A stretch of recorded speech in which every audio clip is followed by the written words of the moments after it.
Bonsoir, je vais essayer d'être rapide. On sait aujourd'hui que les liens entre un certain nombre de jeunes et les représentants des institutions de la République française, à savoir la police, sont extrêmement compliqués. De nombreuses études récentes nous montrent qu'aujourd'hui, il y a des jeunes qui se font contrôler 10 fois par jour, tout simplement parce qu'ils n'ont pas le bon look, la bonne couleur de peau, ou qu'ils n'habitent pas le bon quartier ou la bonne ville. Alors la question que je veux vous poser, c'est comment rétablir un lien de confiance entre la police et les jeunes de France.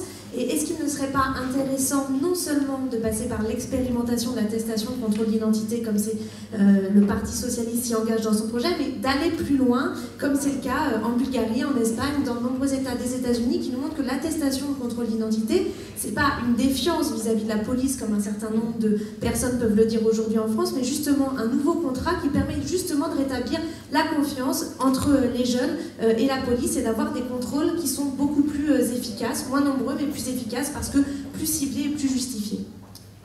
Aurélien Tricot. Oui, moi d'abord je souscris effectivement, et c'est normal, c'est une proposition qui a été adoptée par le projet socialiste, à cette idée de contrôle, des contrôles d'identité, donc un certificat donné à chaque fois que la personne est contrôlée pour bien voir où on en est. Mais je pense qu'il faudrait aller au-delà, et on a l'exemple en Europe de pays dans lesquels les contrôles d'identité n'existent pas.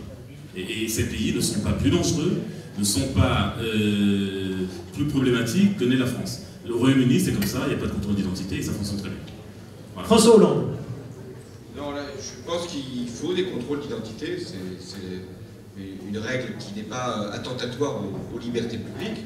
En revanche, la proposition d'éviter qu'il y ait une succession de contrôles des mêmes personnes, parfois le même jour, dans les mêmes lieux, ça ne doit plus être accepté. Et je ne crois pas, comme l'a dit très bien Lauriane, que ce soit une défiance par rapport à la police. Ça sera même pour la police un élément de simplification de son travail, et sans que ce soit considéré comme là une rupture de l'égalité de tous devant la loi, parce qu'au contraire, il y a quand même deux catégories de citoyens, peut-être plusieurs d'ailleurs, mais enfin il y a ceux qui se font contrôler régulièrement et ceux qui ne se font jamais contrôler. Et on devrait peut-être aller chercher ceux qui ne se font jamais contrôler.